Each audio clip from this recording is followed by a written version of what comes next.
So ayan mga kadrama-rama, alam ko pong inaabangan nyo po no, yung next mangyayari po dito sa Abot Kamay na Pangarap, dahil sobrang nakaka-tense na nga po no.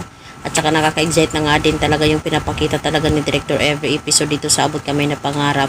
Dahil alam naman po talaga natin ngayon mga kadrama no, nung pagkatapos nga po talaga ng meeting nga po talaga nila Miss Chantal na itong si Morgana daw, siya daw yung papalit sa kanya no, bilang stockholder po dito sa Apex. Talagang grabe nga po talaga yung di talaga ikinatuwa talaga nila lahat, kahit nga si Doc Ray at saka itong sila Giselle at saka sina RJ, hindi talaga nila ginusto talaga ang lahat ng itong mga bagay na ito na mangyari no, dahil talagang kakaiba nga po talaga yung pinapakita talaga ni Morgana no, na para talaga siyang si Moira, at saka pinapangalan pa nga po talaga dito kay Moira no, yung building na kanilang itatayo. Talagang nagdalawang isip po talaga itong sila Doc Ray, itong sila RJ at saka sila Giselle, dahil tutol nga po talaga sila sa ganong plano nga po talaga ni Morgana.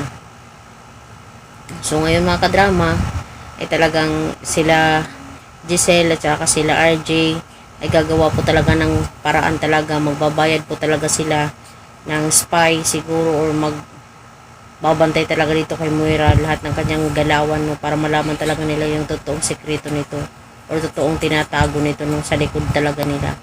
Dahil alam naman po talaga natin na yung pera talaga ay magagawan po talaga ng para pag may pera ka.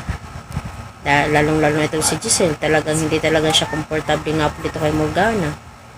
Lalong-lalo na nung time na nagsasalita si Moira nung isang beses, talagang nakita talaga ni Giselle na pa Moira na Moira talaga, the way siya magalit, mga ganun ba.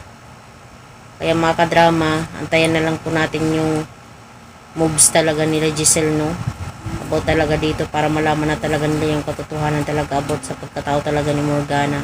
Dahil alam naman po talaga natin ngayon na itong si Lynette ay nawalan na din talaga ng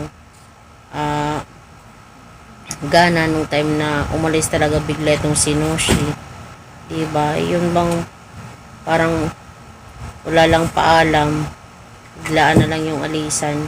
Kasi nung time na nag-uusap nga po ito si Ma'am Chantal at saka tinawag nga po niya itong si Noshi, talagang may something talaga, may kakaiba. Kaya talagang ngayon ay gagawin po talaga nila Lynette yung lahat ng magagawa nila Giselle, nila RJ, nila Annalyn, para talaga matuklasan talaga nila kung anong sekreto talaga ni Moira. So mga kadrama, alam ko na yung iba is nababagot na sa panonood, pero sige lang, patuloy lang tayo dahil darating din tayo sa point tayo na matatapos din talaga yung Abot Kamay na Pangarap. So yun lang mga kadrama, thank you for watching, bye bye. Abangan po natin mga kadrama, abang-abang. Thank you for watching.